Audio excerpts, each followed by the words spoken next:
रिजवाना मेरा नाम है। मैं बहुत गरीब हूँ, मेरे वाले खाने वाले कुछ भी नहीं है। काम करती सी वो भी सारे भेज गए ने। पूरा हफ्ता हो गया, बाजार भी नहीं लगता पे, बारिश का मौसम हो गया है। साढ़े सारे खाने भी भेज गए, उत्ते लाने वास्ते कुछ भी नहीं है। खावन तो मेरा 200-300 ले आंदा ते वो भी बस गुजारा औखा ही चल जाता घर का। ਜਿਹੜਾ ਟੋਕਰੀਆਂ ਦਾ ਕੰਮ ਕਰਦੀ ਸੀ ਉਹ ਵੀ 2 ਦਫਾ ਲਾਉਂਦੀ ਸੀ, ਉਤੋਂ ਸਾਰਾ ਖਰਚਾ ਨਿਕਲ ਆਉਂਦਾ ਸੀ ਤੇ ਹੁਣ ਕੁਝ ਵੀ ਨਹੀਂ ਹੈ। ਛੋਟੇ ਛੋਟੇ ਬੱਚੇ ਕਿੱਥੇ ਨੂੰ ਲੈ ਕੇ ਜਾਵਾਂ, ਵਾਪਸ ਪਿੰਡ ਵੀ ਨਹੀਂ ਜਾ ਸਕਦੇ, ਉਹਨਾਂ ਵੀ ਸਾਨੂੰ ਘਰ ਛੱਡੇ ਕਾਰ ਵੀ ਕੋਈ ਨਹੀਂ ਹੈ। ਜਿੱਥੇ ਵੀ ਜਾਣਾ ਘਰ ਛੁੜਾਉਂਦੇ ਨੇ, ਸਾਡਾ ਕੰਮ ਵੀ ਨਹੀਂ ਲੱਗਦਾ, ਨਾ ਹੀ ਸਾਡੇ ਬੰਦੇ ਦਾ ਲੱਗਦਾ। ਤੇ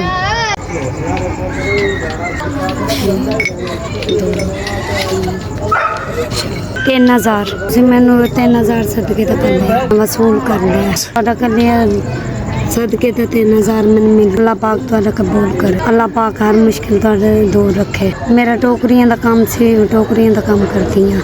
मेरे सारे बांस वगैरह भेज गए ने, बांस खराब। ਇਹਦੇ ਅੰਦਰ ਬੱਚਿਆਂ ਦਾ ਕੀ ਕਸੂਰ ਹੈ? ਬੜੀ ਬੜੀ ਮਿਹਰਬਾਨੀ, ਮੇਰੇ 3000 ਦੀ ਮਦਦ ਕੀਤੀ, ਪਰ ਸਦਕੇ ਦਾ ਕਲੀਅਰ 3000 ਮੈਨੂੰ ਪਹੁੰਚ। ਅੱਲਾਹ ਪਾਕ ਤੁਹਾਨੂੰ ਖੁਸ਼ ਰੱਖੇ, ਅੱਲਾਹ ਪਾਕ ਤੁਹਾਡੇ ਬੱਚਿਆਂ ਦੀ ਖੈਰ ਕਰੇ, ਤੁਹਾਡੀ ਮਿਹਰਬਾਨੀ।